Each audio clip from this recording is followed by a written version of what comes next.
another episode of Meet the Grower. Today, super stoked. Special guest, Treystrongz of CLTV and Edible Chef fame. Trey, welcome.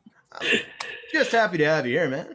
Absolutely, dude. I'm excited to be here. I'm as excited as you just got right now. That's as excited as I am. Right on. Well, I try and catch just about every show you guys do. I love the Edible Chef stuff. I mean, it's just the CLTV family is all encompassing and, well, I'm digging what you guys do.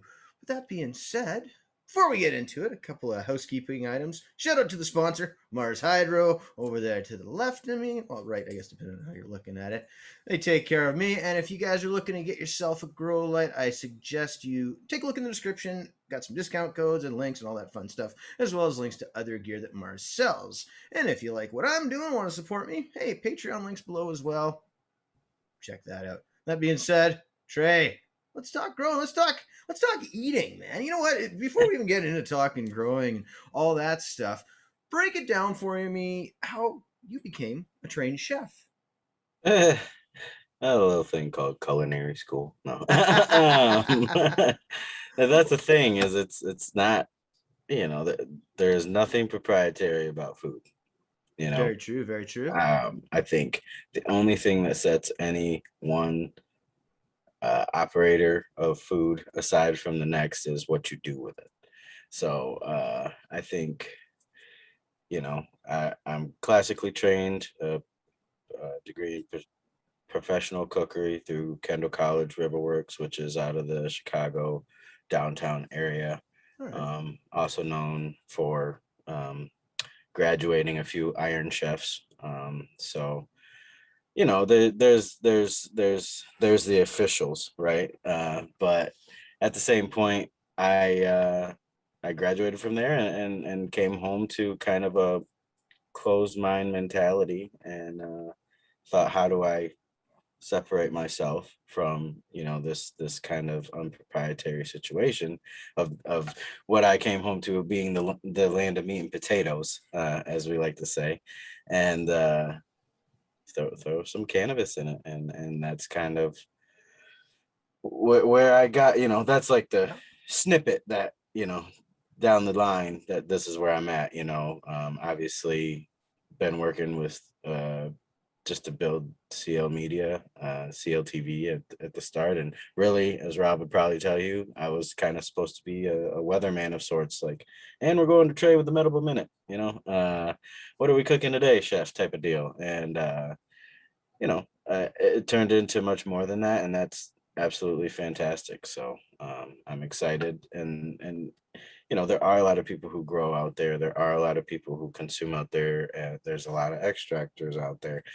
There's a lot of edible makers out there. But I think the way that it comes together is one that has just this little trademark touch, is what I kind of like to say. So. Oh, no, very, very cool. So when you're cooking with cannabis, is there a preferred form that you like? The distillate? Do you like rosin? Go with flower. Um, I think it's a graduation. Yeah. I started with flower, and it's its rawest form, and it's great in that sense, and it's not so great in that sense. I actually had somebody ask me the other day, do you like the just like more or less chewing on weed? And I'm like, no, not my cup of tea. Like I literally said, if you're talking like firecracker style, hell no. So it's not my idea of a good time. And so from that spawned, okay, how do we enjoy this as well as consume, as well as have effect? And with flower, it's hard to regulate. It's not impossible to have effect, though. I think for me personally, now where I sit at in my cannabis and culinary career is to use some form of extract or concentrate, because Right. it's just a lot easier, or really the only way to dial in dosing, So flower is going to range. Me and Rob have made a whole career of telling you all the different Technicolor rainbow shades of your flower, right? But how that comes off in a even more manufactured form when you're talking infusion, varies so much that it's hard to do. So if all you have access to is flour, go ahead and use that flour. If you have some access or ability to make it into concentrate, I would say that's going to be your best bet for, like I say, dosing, self-medication, and really just being responsible, because there's a lot of people that want to get funny and, you know, hit you with these whoppers of edibles. You lose 2 days, and it's like, man, you know, that can be dangerous. So, Absolutely, absolutely. For somebody looking to get into cooking with cannabis for the first time, what would you recommend as a first recipe that they try? oh, I'm gonna sound so cliche right now, but I'm gonna go ahead and and say brownie. You know, The I know classic that. vehicle. Yeah, I mean, I think again, it's a progress, it's a Yeah. graduation. So where do you start? I think you start with like your basics, your classics.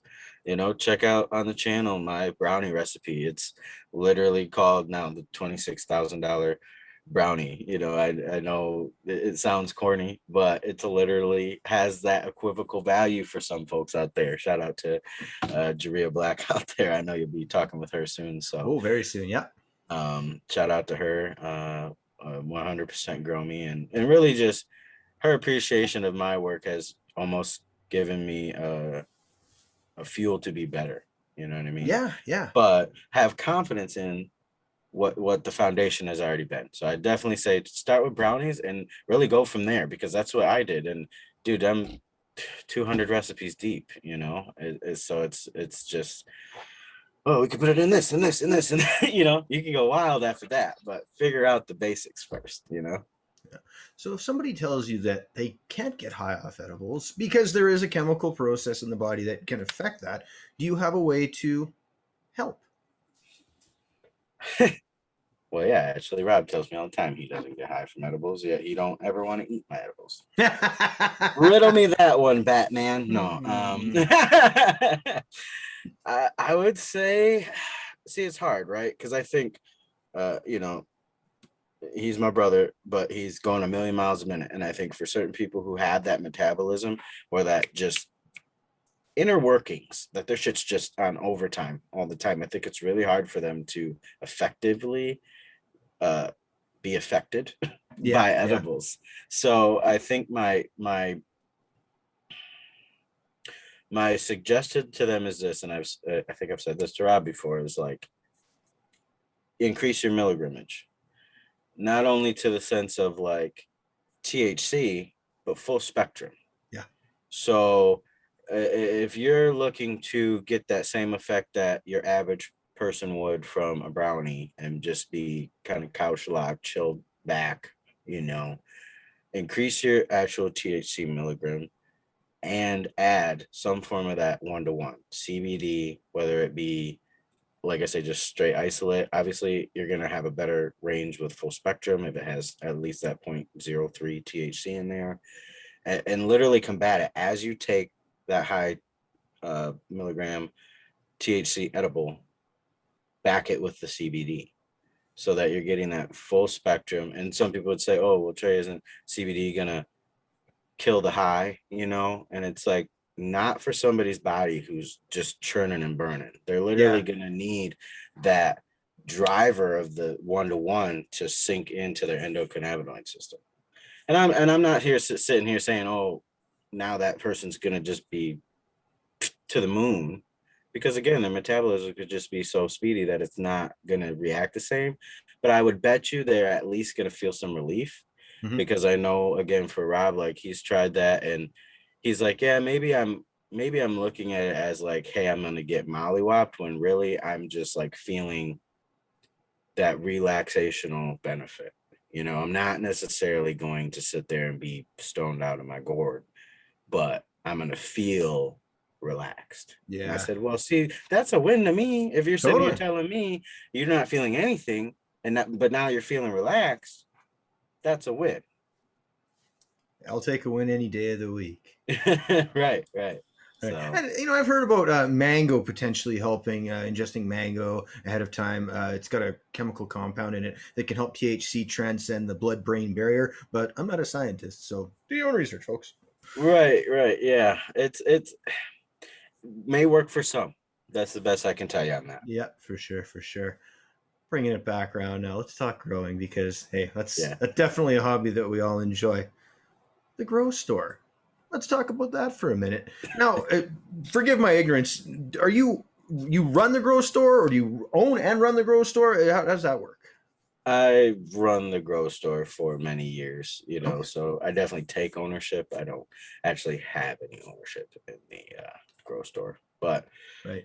doing anything for that long, a good buddy of mine, is owner of it, and he's always like, "Oh, this store's as much mine as it is yours," and I'm like, it could be yours, you know what I mean? Yeah. So, So what kind of challenges do you run into running a grow shop? Equipment has always got to be changing. People have to have lots of questions. Maybe enlighten us a little. I mean, I'm not.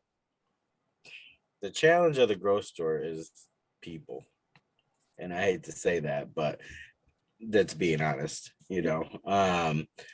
It's just, I will say it's given me an interesting perspective on the evolution of the actual growing community, because it's definitely made a change over the past even 3 years.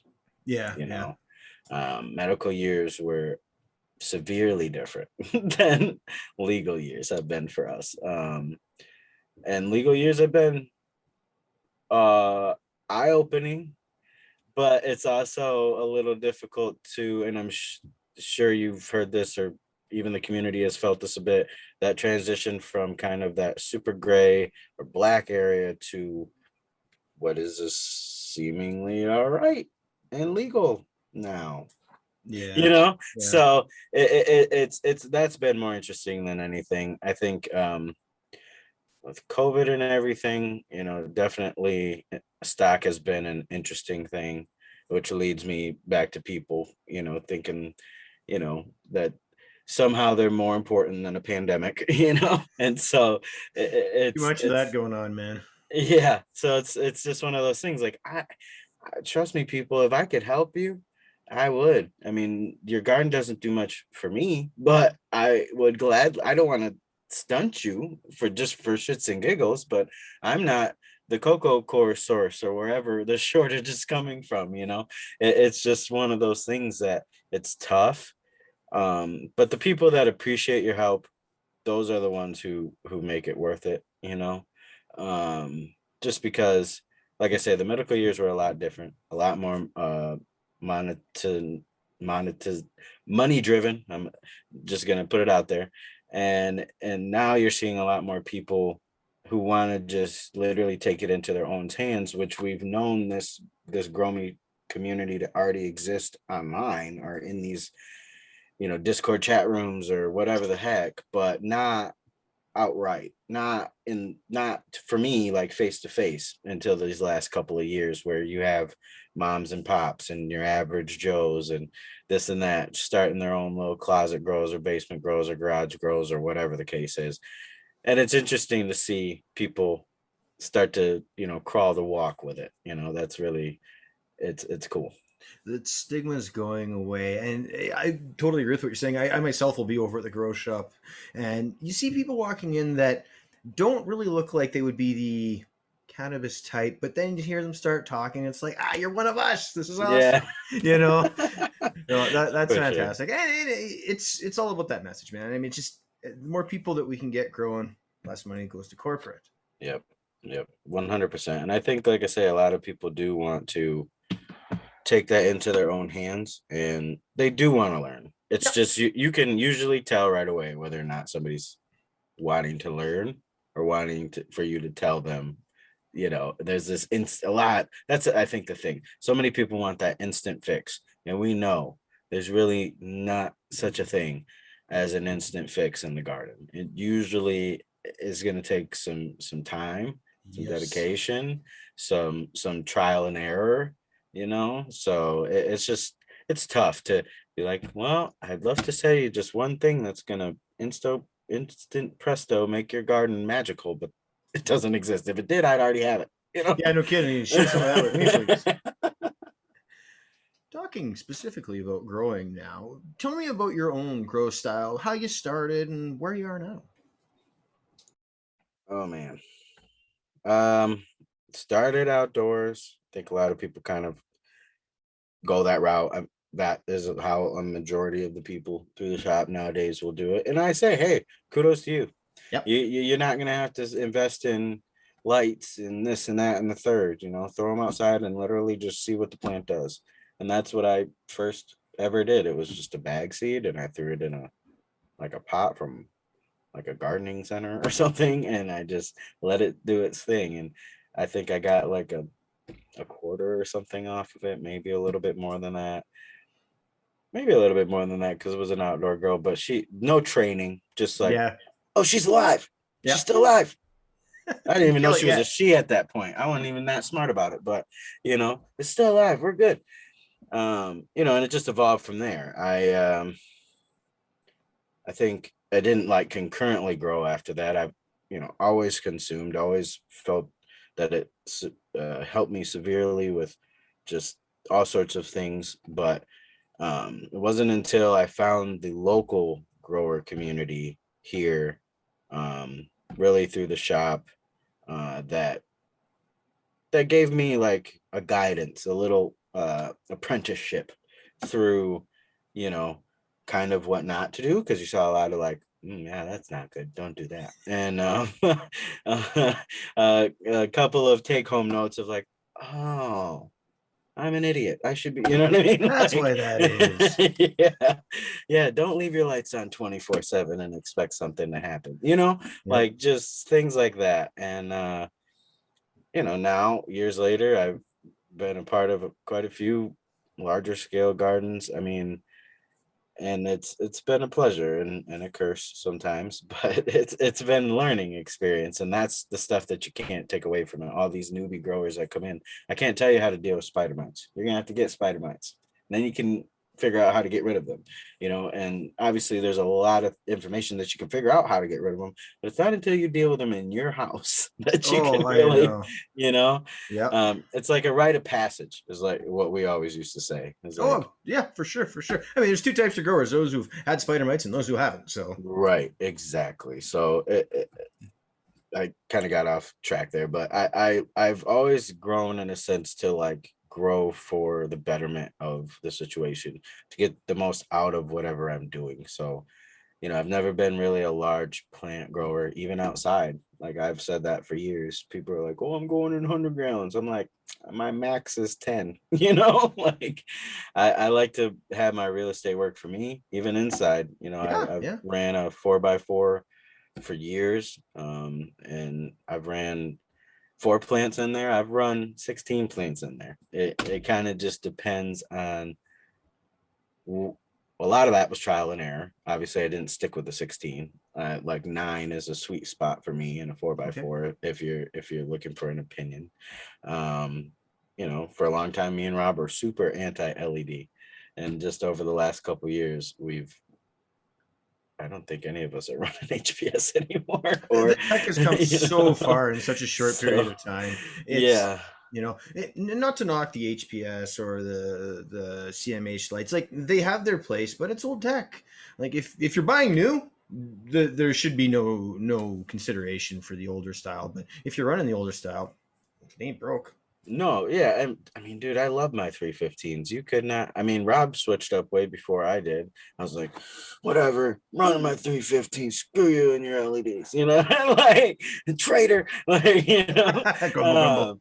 right, right. Like when you got a cat, like I'm like, you traitor. No, but I sometimes you got to put up or shut up, and it's literally about that, finding the tech that works for you that is worth that investment. But can you absolutely go find an HPS or a CMH for like way less and get started and do your thing and bang out? Yes, but it's almost like those issues that you're going to run into with those super high output lights is going to be those same issues. High heat, you know what I mean? Like just not always going to be worth it, because that's, for the longest time, that's what it was. 12,000 watts, 24,000 watts in a room. That's what you need. You got to just bang it out.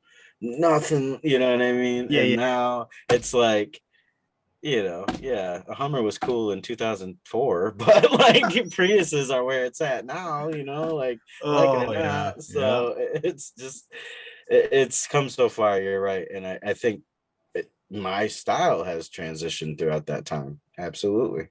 But I never ran thousands. I will say that I never ran thousands. A 600, 315s, LEDs. That has been my lighting career stance there. Oh, So there you go.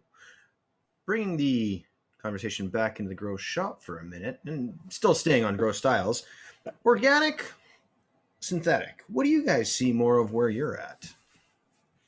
And is oh, organic coming up? I mean, a lot of people talk no-till, living soil nowadays. it's much more popular than it's ever been. Yeah, Uh, because I gotta be honest with you, I didn't ever have to service as many organic questions before, I guess would be the best way to put that. yeah. No, Uh, that's fair. a lot of the time, again, pre legalization years, it was, how do I get big bud? How do I get big bud? And 9 times out of 10, we were pointing them to Advance. They Yep, literally had a product called Big Bud. yep. Run it myself. Good product. Absolutely. And they Yep, have an organic line now. You're seeing a lot more of those bigger companies offer something that says organic on it, so that they're capturing part of the market.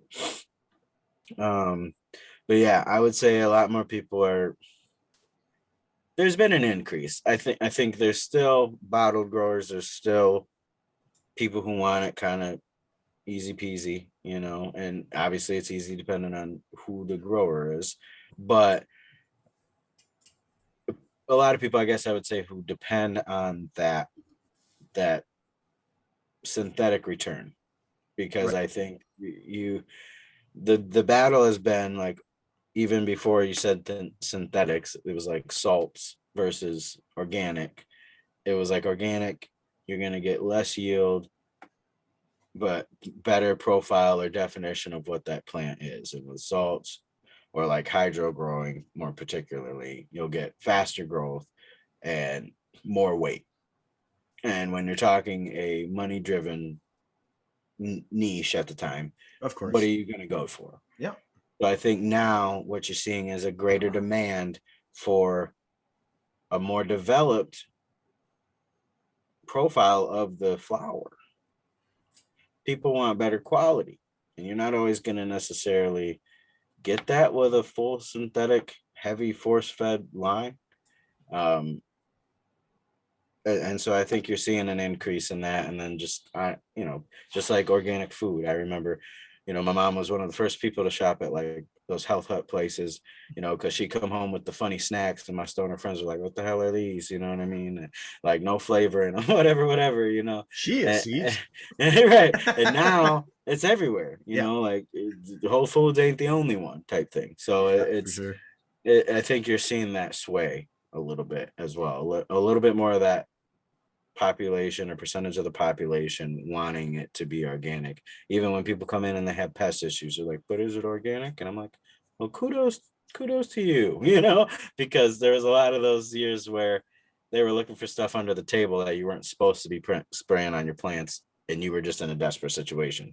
Yeah. So Well, and nowadays people are becoming a lot more environmentally minded and understanding that spraying stuff's not the best. Recently had a gentleman from Copert on their biological controls, and he even spoke to how a lot of the larger facilities and whatnot, they're going away from the pesticides simply because then they don't have to test for it. It's not as much of a concern. They don't have that pesticide in their product, and the biocontrols just work a lot better overall. right, yeah, for sure. It's good though. It needs to be that way. Yeah, yeah. Well, we got to get back into regenerative farming in general. It's just better for the planet. Yeah, yeah. Earlier, you mentioned trial and error when growing. Let's talk about the errors. Let's talk about when things didn't really work out and you had one of those big lessons learned. Yeah. They happen all the time, dude. I hear you, man. I hear you. The way you're talking, it's like I'm over it. I'm on the greener side of pastures, and no, there's always something that comes up, right? Yeah. Like right now, I've noticed, and my coworkers noticed some springtails in a recent run of not a recent run, but in a certain branded cocoa, which can happen, and we're not seeing any like necessarily deficiencies, but we were just seeing like a lack of uptake, Yeah.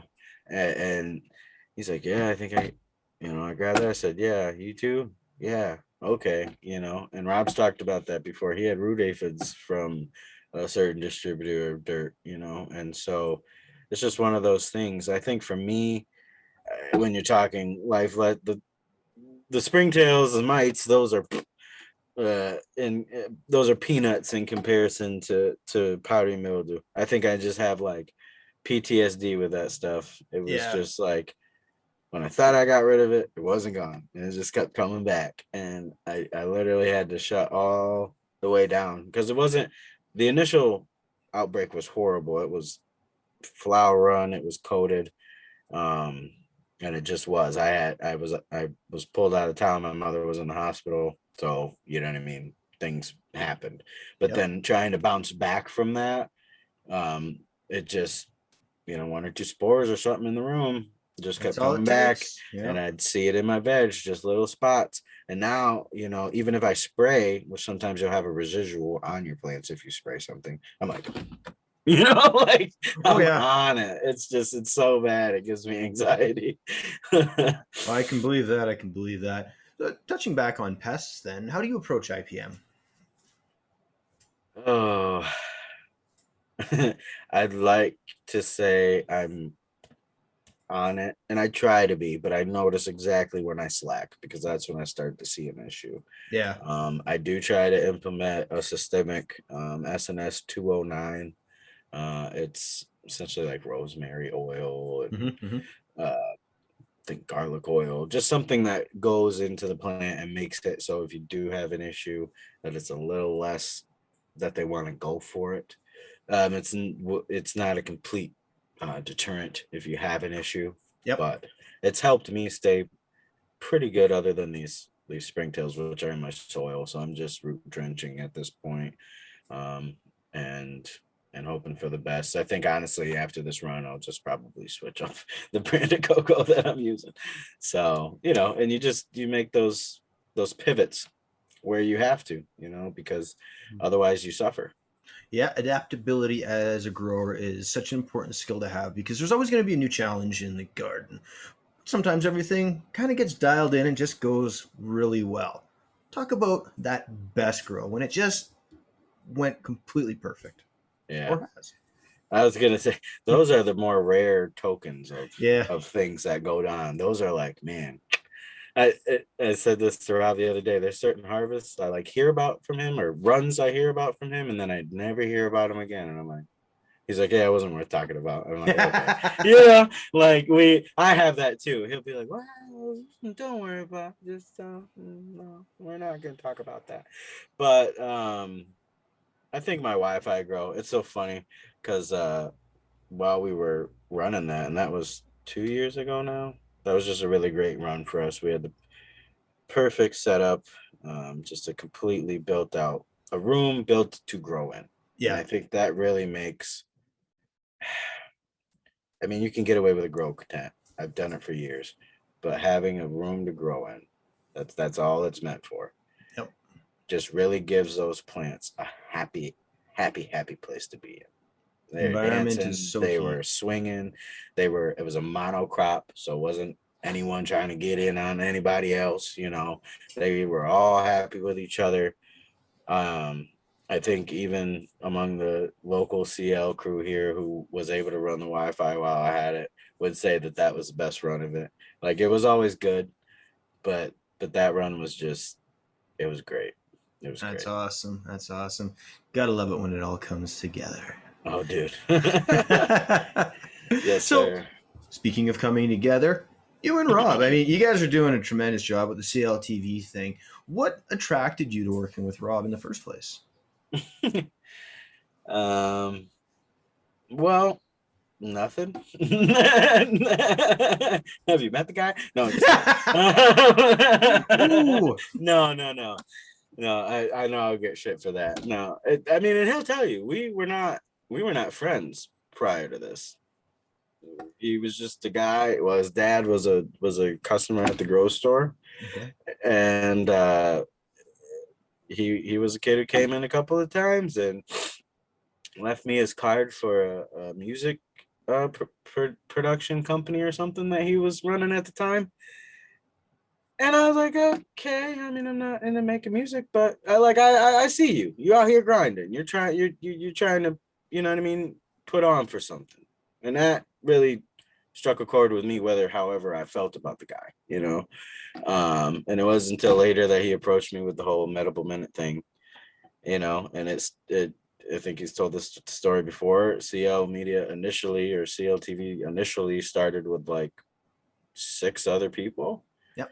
and about a week or two after, well, maybe a month or two after we recorded the first episode, what was supposed to be the first episode, it was just me and Rob, you know, and I think it was just the commitment, like two guys that aren't afraid to kind of hit the ground and do what needs to be done. I mean, the first 50 videos on CL is my face. He didn't even want to put his face on it, which I get, because again, we're in the land of meat and potatoes at the time, and you know, he was doing some local business, and it wasn't the best thing at the time. But eventually, I think it's good that he came around, and we both got on camera and started creating more content, and so everything grew. But you know, like I say, a lot of those first years is a lot of sweat equity and just believing in the bigger goal of it, you know, and that goal is kind of always tweaking and evolving and tweaking and evolving. But I like to say is we're constantly bridging like the community and the industry, you know. Yes, empowering the home grower, but there's certain benefits and things that the home grower can know from the industry Yep. that's going to empower them.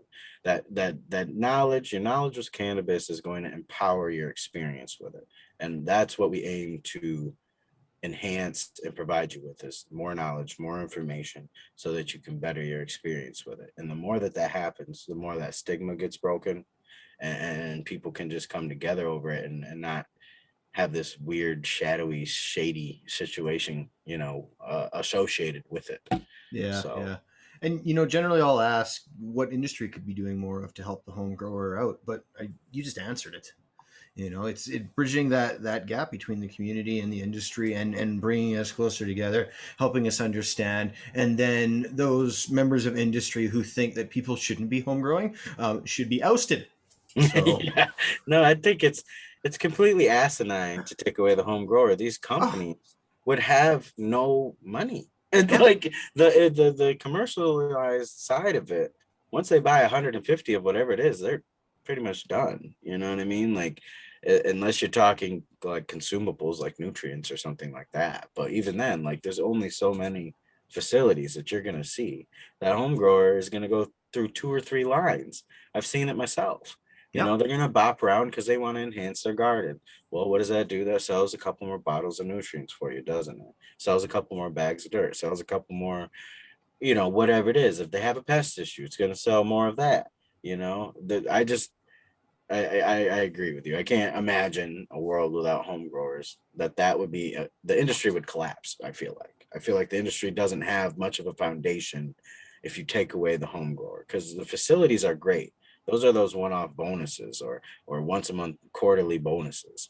But the home grower, that's what keeps your pockets filling, you know? So, absolutely, absolutely. When you're finding a new strain to grow, what are you looking for? oh boy.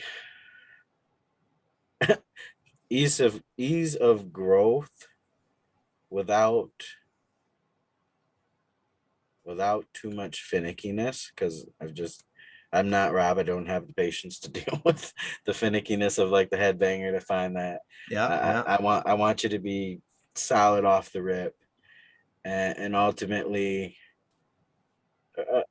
not a crazy sativa running, 9-10 weeker. That's yep, my sweet spot. And I mean, I could care less about bud structure, but an easy trimmer, and flavor. I mean, they know we want that terpene profile, and I found myself, yeah, we like gas, we like funk, we like the loud, but I found myself a little bit really. I just want flavor. I just want to taste it. Yes. I don't. It doesn't have to be. I think categorizing into one or the other. My buddy Timbo, he's running some orangeade right now, and the homie Wink loves it. And I wasn't that big of a fan of it to start with because it's very citrusy, and I'm not a huge citrus guy. But I keep going back to it, and I keep going back to it, Something about it. and I'm like, because I can taste it. You Yeah. know, other stuff is like, what am I toking here? You know, it's like nothing. Tastes like burnt or hay or nothing. And so Yep. I just want it to taste good, you know, and I want to be able to taste it. So Yeah, I feel like I got really lucky with the one plant I run. It's a critical mass, and it grows well. It grows easy, big yield, and it's got that terpene profile. Just smack you right in the face, real gassy berry and whatnot. But you know, that's the thing. It's about doing that hunt and finding stuff that works for you. Yeah, absolutely. Bringing it around to talking a little bit more about products, then, if you're out in the grow room and you're reaching for that favorite tool, what would it be? Um, my favorite tool. Well, a pair of snips. I know that's probably a redundant answer, but I use it for everything.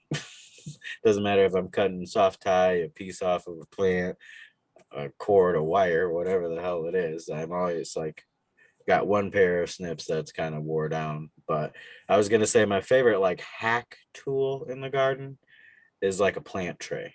I don't know if there's a more like versatile situation. And I run trays, like flood trays. Like Yeah, I don't yeah, oh yeah, flood them, but I have plant trays from yeah. prior days. And I'm saying whether I'm snipping leaves and putting them on there, or I'm trimming on them, or I'm transplanting over them, or whatever it is, I'm just like, these things, I can't, all the time I'm grabbing for them. You know, I'm like, if I just didn't have those one day, I would probably be really annoyed. So, Oh, fantastic. Legalization. You guys gonna get full legalization sometime soon in the U.S.? Is that happening, or what are your thoughts? everybody seems to think so. Yeah, um, and I guess the way political things get pushed these days, I wouldn't put it past one of the parties to put that on their boat to shove one over the other, yeah, right? But at the same point, they haven't yet. And you see a good amount of the United States at this point having some sort of medical program at the very least, and then on up to actual recreational legalization or adult use legalization. So I don't know. I mean, at 40 some odd states, you guys haven't figured out how you get your chunk of change. I don't know. I think there's a bigger thing. I don't know if they'll ever really let go of the war on drugs. If they have one less drug, they make it seem like the whole yeah. war is gonna go to shit. We're not gonna make any money. You know, and I'm just like, really? There's like people ODing on heroin like every other day. Like, you think you'd be more concentratedly on that, Yeah. you know? Like, Focused efforts. yeah, like weed though, like people, yeah, all right, you know, will it happen? I don't know. That's my thing. I'm not really pushing it either way because I feel like Yeah, with full legalization, even in the minor programs I just mentioned, I hate to say it, have fucked it up. You know what I mean? In more than one sense. So I would hate to see it be that way, and then they just completely turn around and molest the plant and break it down into these ridiculous situations. So that's the only reason why I'm like, I'm not pushing it. Would I like it to go full bore? What does it look like? Because if it looks yeah, like alcohol in the United States, sure, bring it on. You know, but if it looks anything like what they've kind of demonstracized it down into in these different states and municipalities and all that crap. I don't know. And I'm not really for that. Yeah, it's so fractured right now, and each state is doing its own thing. And even in Canada, it's weird. Like we've got provinces like Quebec and Manitoba that won't let people grow at home. And why? It's just a Right. plant, folks. It's just a plant. Right. Like, are you going to blanket rule it? I doubt it. Yeah, You know, like, yeah. so that's where it's like, okay, well, if we're going to just quilt a bunch of shit together, how does that make sense? How does anybody know what's within their rights or what's not? I know there's people right now who don't know. I know I don't know them all. So it's like, where do we really sit? It's legal, but it's not. It's funny. There's a billboard on the highway right now that's got a new dispensary that's not even open yet. It's got the billboard, and then right behind it is a pot leaf that says equals legal, and then a pot leaf with a car that says equals still not legal. I'm like, I get it, like don't smoke and drive, whatever. Yeah, yeah. But like, how much money did you pay to be right behind the dispo, like billboard? Like, These are strange times we live in. That's for sure. That's for sure. yeah. Trey, we talked about a little bit off start there. CLTV. You've got your other show there, which for some reason Elevated Chef. Thank you, Elevated Chef.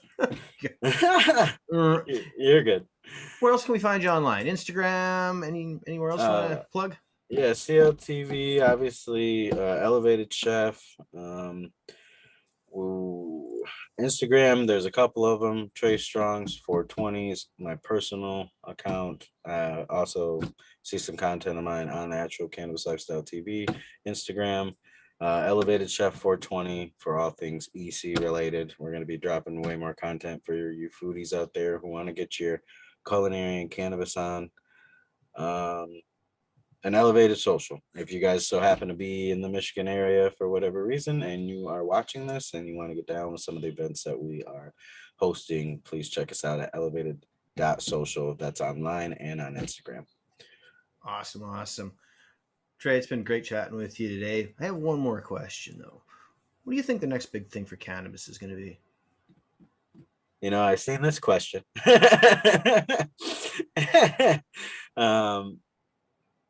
And I was like, well, I'm going to sound really biased if I answer this way, but I'm going to anyway. I think it's consumables. Yeah. I think if you, especially if it gets kind of molested, like I was talking about, a lot more people are going to be open to consuming something than smoking something if they're not already a smoker. Exactly. Now I know that's how I like to consume for the most part. But I think to myself, go through the Walgreens or the pharmacy store. How many bottles of something do you see? And that's not what I want to see the plant turn into, but I'd like to have a hand in it so that jar that ends up in your pill cabinet that has some sort of THC in it is healthy for you, is clean for you, is well extracted for you, because there's just such a fluctuation of things going on right now in the consumable side. I mean, they just legalized THC drinks here. Yep. But it's still, I think, federally illegal to combine CBD in a drink without like pre-canistering it or like pre-bottle. So I'm just like, it's so much gray area. Yeah. I think there's so much experiential as well as medicinal side value in the consumable side of the plant with a full spectrum breakdown from the rooter to the tutor. I mean, the whole thing can be broken down and consumed. So I think really there's just been the surface scratched on that, you know, even beyond what my brain can fathom. But I'm definitely interested to see all the different variations of that. That's a great answer. And I really agree because it opens up the door to those who, well, just otherwise wouldn't be interested. That being said, Trey, it's been a stellar chat with you today, sir. It has. I appreciate you so much. Do it again, man. This has just been wonderful. Guys, go check them out. If you're not watching the CLTV streams, what are you doing? Come on, good stuff. I mean, you're watching Photosyntech. You're already doing something smart for yourself. There you go. This guy is putting on. He's just amazing. We appreciate him so much, and just happy to welcome him into the CL community and help him grow and help us grow. Yeah. Be sure to smash this like button and comment, come back and leave it, share the video. And just I appreciate you so much for having me. Yeah, thanks a lot, Trey. And everything that you guys do for the community is absolutely fantastic. Together, we're growing stronger, brother. Oh yeah, they can't Yeah. stop us, man. They No, can't they stop us. can't. That being said, guys,